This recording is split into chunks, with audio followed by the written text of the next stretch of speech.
entirely impossible. Tonight on Global Perspectives, we are going to take a closer look at these conflicts that is keeping this region in a seemingly endless cycle of violence. To bring you a better understanding of the political realities on the ground, we have an expert from the region and another different perspective from Sri Lanka.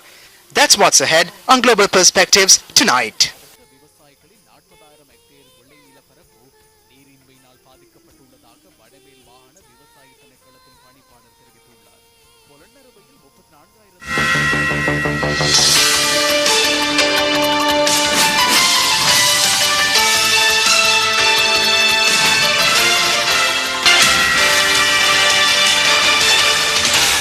Good evening and welcome to Global Perspectives on MTV Sports. Last week, the Israelis celebrated independence. It was exactly 64 years ago that the United States became the first country in the world to recognize the State of Israel. For the Israeli government, however, there has been little reason to celebrate. Just 2 days before sending best wishes for Israel's independence, even the United States harshly criticized the new West Bank settlements.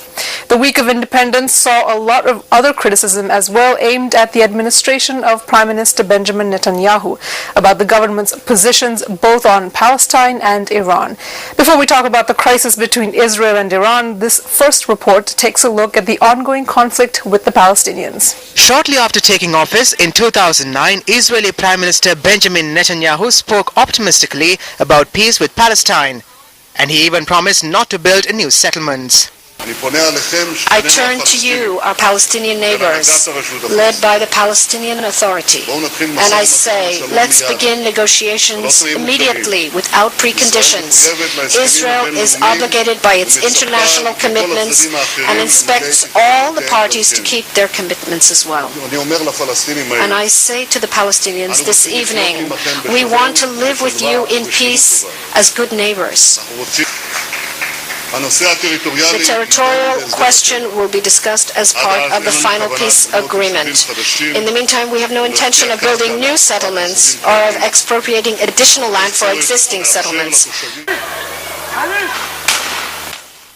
However, that position appears to have changed. This past week, the Israeli government legalized 3 new settlement outposts in the West Bank in Palestinian territory.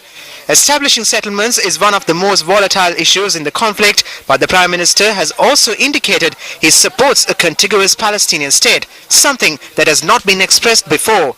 In a recent interview with CNN, Prime Minister Netanyahu also said he could get the people of Israel behind him in supporting a two-state solution if his counterpart in Palestine could do the same. I could get the Israeli people to follow me if I believe that I have a serious partner on the other side willing to make the necessary compromises on the Palestinian side. Many compromises that people talk about on the Israeli side, but there are necessary compromises on the Palestinian side. And you know, peace is always a two-way compromise. Would you? Despite the rhetoric, Israeli action appears to indicate that it is going at the problem alone and not waiting for approval from any other country or entity, including the United Nations and, more importantly, the United States. And just like Netanyahu, it seems US President Barack Obama has also changed his approach to the Israeli-Palestinian crisis. When President Obama took office, one of his major goals was to bring peace to this region. But in this election year, Obama is unlikely to take any significant action that could upset the powerful Jewish lobby, which may have a serious impact on his re-election.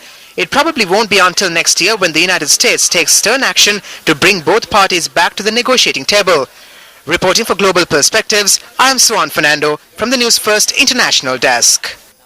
Tonight we're bringing you 2 interviews. This first one is directly from the region. We wanted to get a better understanding of the ground realities.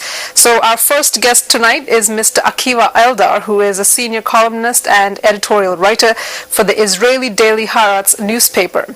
Talking to us over Skype a few days ago, Mr. Eldar spoke about several issues, including tensions between the Israeli president and prime minister, the problem of Israeli settlements in the West Bank, the Iranian threat, and Israeli public opinion, which may be turning away from a peaceful solution to the conflict with Palestine. So I'd like to start the conversation by citing actually an article that appeared on your newspaper, The Interview, recently with President Shimon Peres. And I wanted to get an understanding of what the role of President Perez is in Israel, and as far as foreign policy and the peace process is concerned, how much power does he have? Well, he doesn't have any power. The Israeli, we don't have a constitution, but the Israeli law doesn't give him any formal power besides signing immunity for prisoners and signing the judges' selection. But since he was Prime Minister and Foreign Minister and Minister of Defense, and he is more popular everywhere else. You mentioned the fact that the Prime Minister needs to keep the President Perez in his good books if he wants to become popular as well.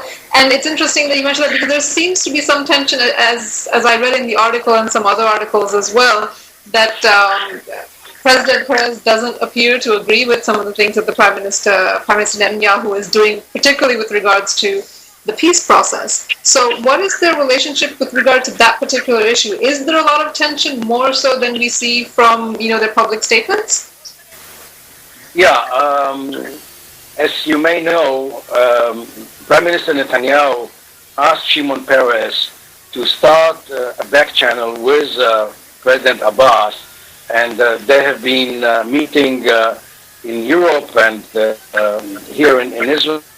And a few months ago, when Shimon Peres was preparing to go to Jordan, another meeting with Abbas to try and lock up some agreement over territories, Prime Minister Netanyahu stopped him and actually removed his mandate to represent him in those negotiations. And Shimon Peres got quite upset.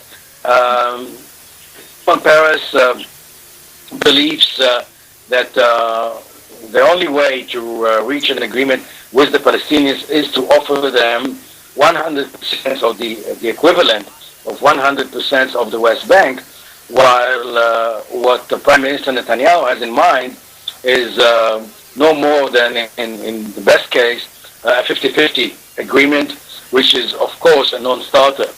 I would even say fundamental difference in views between the those two people. You mentioned that the Prime Minister is placing the blame on the Palestinians entirely, but recently some more settlements have been legalized in the West Bank, and there has been a lot of condemnation with regard to that. And it is being considered very significant because people anticipate more settlements to be legalized in this manner, and this is one of the major issues. So what is the stand? Why are they doing this? Do they not see this as a barrier to peace? How can they just blame? I know you're not speaking out for the government, but I'm just trying to get an understanding for our viewers. What is the perspective of the government when they legalize these settlements, and then yet they say that their Palestinians are the only people to blame? Let me tell you something. It doesn't even make sense to Israelis.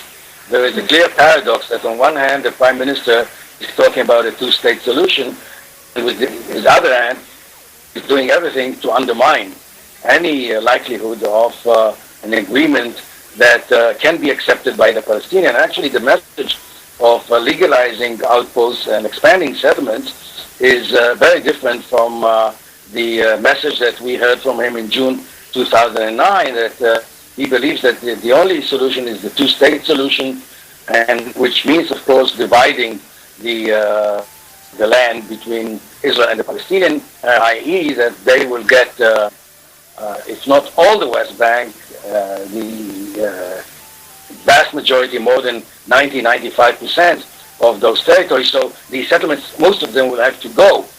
And what we see is both statements and government decisions and a clear message to the Israeli public that they don't even consider getting out of there, and they are actually encouraging people to move into the settlements. And if you're looking for explanation, what I can offer you is that they make the balance of the cost-benefit, what is in it for them to remove settlers and to pursue the peace process politically, and what is the price of the status quo. So does that mean, you mentioned the Israeli public, we hear a lot about the government perspective and the official stance, but we hear very little as far as the international media about what the Israeli public actually feels about this issue. Are you saying that they do support the government stand, most of the Israelis? Yeah, I think that if you look at the Israeli demography, you can see an erosion, a clear erosion of the support in major concessions since, we will celebrate, quote unquote, 45 years of occupation. So most Israelis, people who were born here or moved here, from most of them from former Soviet Union or from Ethiopia, know nothing of the pre-occupation era. For them, there is no difference between a city inside the occupied territories where they can go and visit and drive without even acknowledging the fact that they're crossing a former border. When time passes, there will be less and less people my age that remember that Israel survived before 67, before the occupation, and even life was not worse than it was today. So there is a kind of demonization of the period before the occupation, before the era of the settlements, and the government is doing everything to demonize the Palestinian and to send a message to those people who are not aware of the Israeli history, since we lived only 19 years without the West Bank, East Jerusalem, Gaza, and the Golan Heights, and to create the image that this is going to be the end of Israel, that we cannot afford to make territorial concessions because we will not exist. And if you add to this the Iranian threat from Iran, the nuclear threat, which is being played very high by politicians, what you see is fear politics rather than politics of hope. And fear works, it seems, at least here, works much better than hope. Do you see that, would you say that the Israeli public opinion has changed, say, given maybe the past 3 to 5 years or so, or has it been the way that you described it for a considerable period of time? What I'm saying is, like, with the new administration, has that changed or not? Well, it changes all the time because, you see, I have 3 children and 4 granddaughters. My counterparts in the settlements, my age, have 10 children and 70 grandchildren.